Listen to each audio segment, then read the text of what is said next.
Hey, what'd you do for your summer vacation this year? I flew to England to sit through a PowerPoint presentation on contrast paints.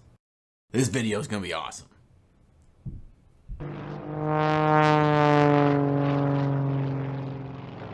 A few months ago, Games Workshop flew over a bunch of content creators, myself included, to jolly old England to take part in the Horus Heresy event. And while I was pretty excited about those plastic new models, the thing that really got me jonesing was the idea of getting a full day of behind-the-scenes access to some secretive, unreleased paint ranges. And by now you know those secret ranges are actually the new second line of contrast paints, as well as the reformulated and new additions to their wash range. Today we'll just be covering the peculiar and interesting things that have to do with the new contrast line. The shade line deserves a video all its own, so next Friday is going to be a whole video just about them. So make sure you're subscribed to the channel so you don't miss that one as well. To start out, I want to share what we actually did and what it was like at this behind-the-scenes painting event. One of the coolest things was just being able to sit in a big room of other painters and look at each other's work and hang out and talk painting for a full day. Oh, hello, gorgeous. How you going? I'm going well. How about you? Pretty good, man. Your miniatures are all white, blocky. They are. They're quite white, and apparently they're smooth. We'll see. To me, one of the most valuable parts about this day was being able to spend time talking with Dave Cross, Games Workshop Paint Studio Manager. Now, Dave was super enthusiastic and passionate, and he just loved to talk everything paint while we were there. I was actually quite surprised with how much information he wanted to share with me. I learned some pretty crazy bits of information from Dave about this new range, and that led me down a rabbit hole of what I decided to paint while I was there for the day. You see, what really stood out to me at first glance about this new line of contrast paints is how vibrant and saturated so many of the colors are. So I asked Dave about pigments, and he let me know that 7 of the colors in this range are actually made from single pigments. Now you're probably asking, why the heck does this matter, John? Well, anytime that you mix pigments together to make a color that you like, you tend to desaturate the color. It becomes less vibrant or less intense, especially when you start adding in some whites and blacks. Bad Moon Yellow,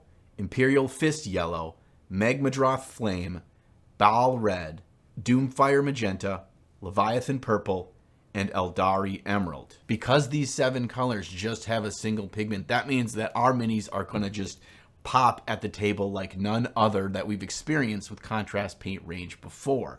And because of this, I decided to paint up a Space Marine while I was at the event in a couple hours, just using 3 primary colors of contrast paint, seeing how they would act once you layered them on top of each other, create interesting lights and shadows and interest of colors with just 3 paints. And while this isn't exactly the most perfect model I've ever painted, it was super fun to try out and almost start to see how the ceiling of what contrast paints are capable of doing has gotten even higher. Now, of course, I didn't form my entire opinion of what I thought of this range just of one day of use. Luckily, Games Workshop sent me over the entire range for me to mess with and figure out what I like, what I don't like, and what I'm surprised about in the range. The first thing I needed to do once I got home is see what these colors actually look like when they're applied to a model. As we know, the contrast range can really vary in terms of how vibrant and potent and how weak each color can be, so I wanted to see where each of these stand. Interesting side note, while they market this as 25 new colors, it's actually 27.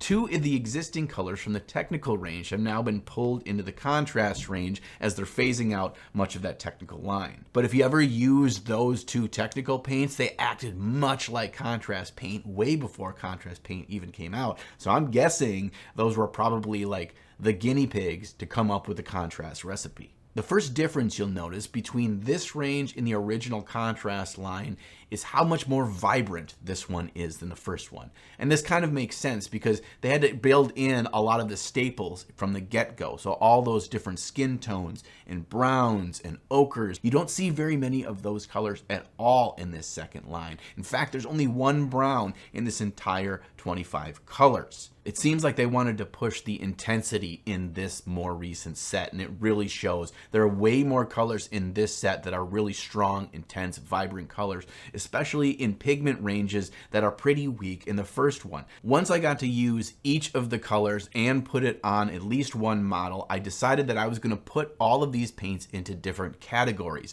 This way, you'll know which category of paint you're going to get before you buy it and figure out if it actually achieves the result that you're going for. The first category I'm going to talk about is actually one that I didn't know existed prior to testing these models, and that's what I would call paint that aren't traditional contrast paints. Well, what does this mean? Basically, it means that there are paints in here that are very saturated and really, really good at single coat coverage, but they don't actually create much difference between shadow and mid-tone like we traditionally think the contrast paints should. They act almost like an ink. The 6 colors that fall into this category are Doomfire Magenta, Bad Moon Yellow, Ball Red, Magmadroth Flame, Leviathan Purple, and Black Legion. Now, there's a slight asterisk on the Black Legion contrast paint. I talked to Dave about this color specifically, and he said that they were really trying to achieve a pure black in contrast. And I'm like, what does that mean, pure black? You already have a black contrast paint.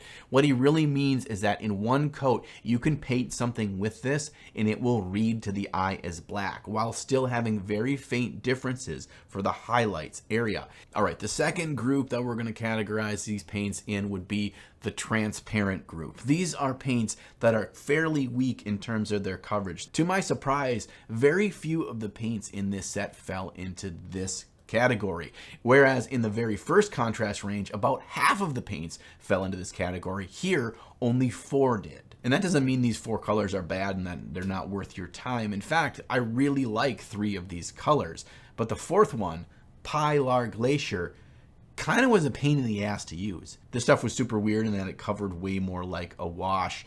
Over the areas that were raised, it almost left no staining or coloration at all. And in the recesses, you had this like bright, vibrant blue. And our last group that the paints fall into would be called the saturated colors group. These ones still give you definition between shadows and midtones in just one coat, but they give you a real rich, nice saturated color in that one coat. As you can see, this is going to be the biggest pile in this set, whereas the initial set of contrast paints were about 50-50 between saturated and transparent. Here, 17 of the 27 colors fall into this range.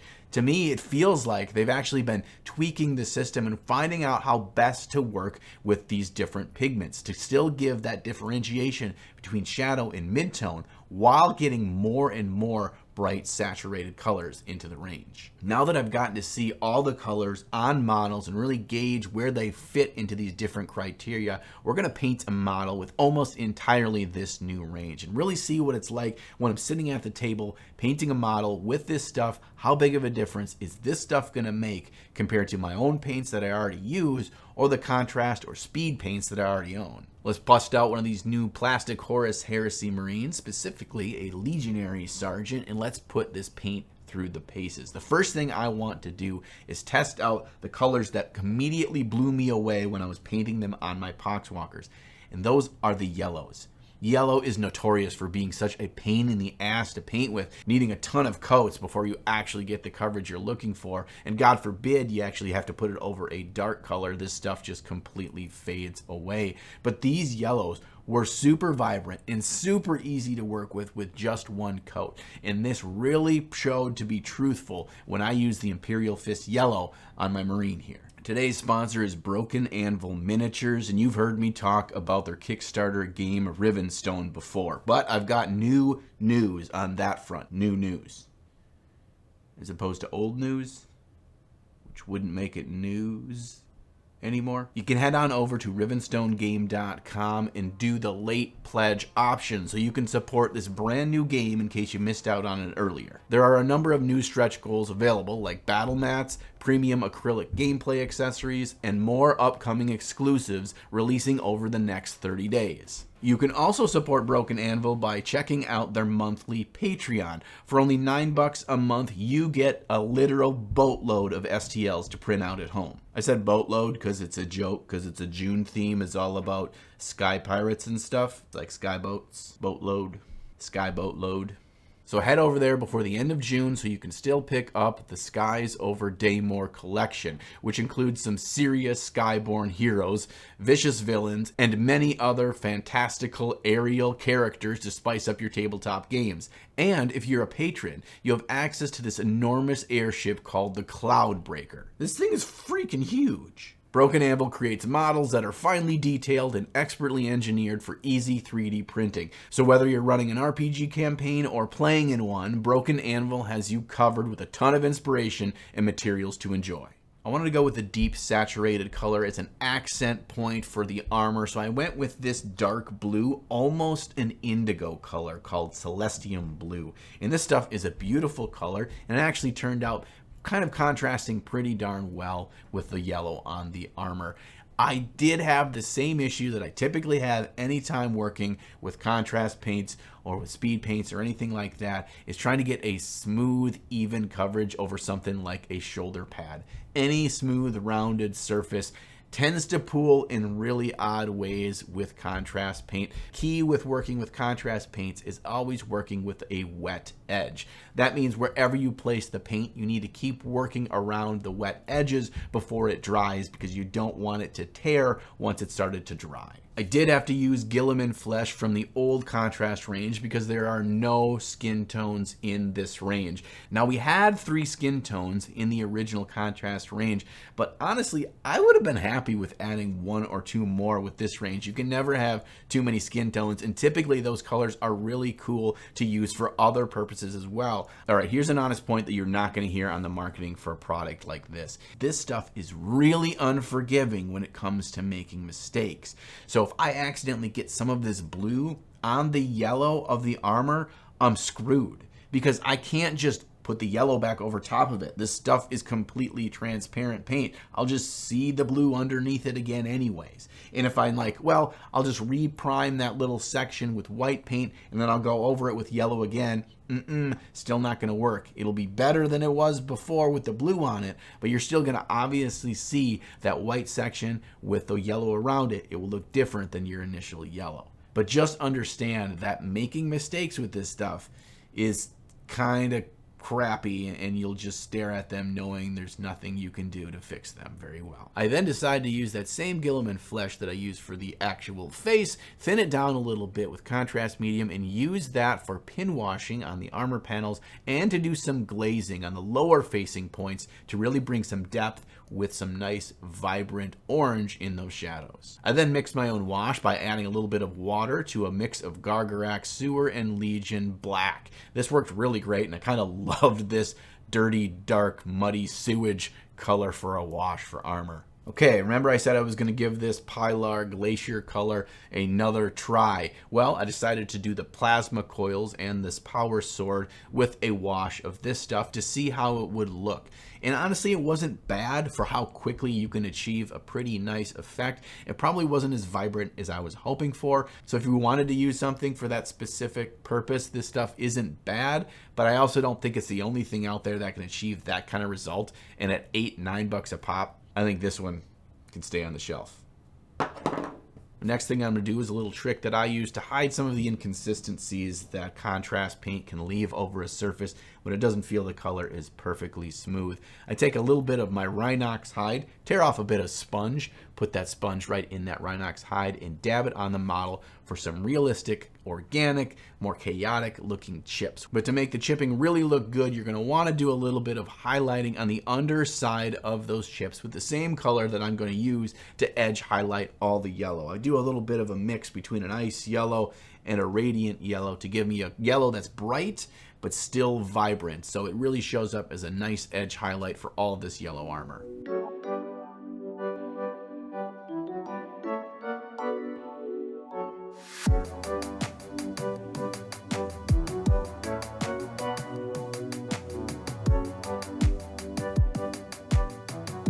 I used the same chipping technique on the blue, but because the blue was already quite dark, it didn't really show up super nice, and I actually think I should have gone brighter with the edge highlight and the chip highlighting with this stuff. Actually using a more bright, vibrant orange for some rusty spots would actually look cooler with a dark color as opposed to another dark color. A simple pure silver edge highlight on the metallics, and they look great. And then I'm going to work some more on the face. One good thing about contrast paints, especially with the ones that are a bit more transparent, is building up highlights with them to really make them pop. And while I could have done that with this entire marine, I am going to focus that a little bit on the face. I love to use Kislev flesh mixed with a bit of an ice yellow to build up brighter and brighter. And at the end, I mix in a little bit of white as well to really make the eye-catching face jump out at you. And after about 2.5 hours, my Legionary Sergeant here is complete. And I think he looks pretty damn good for the time allotted.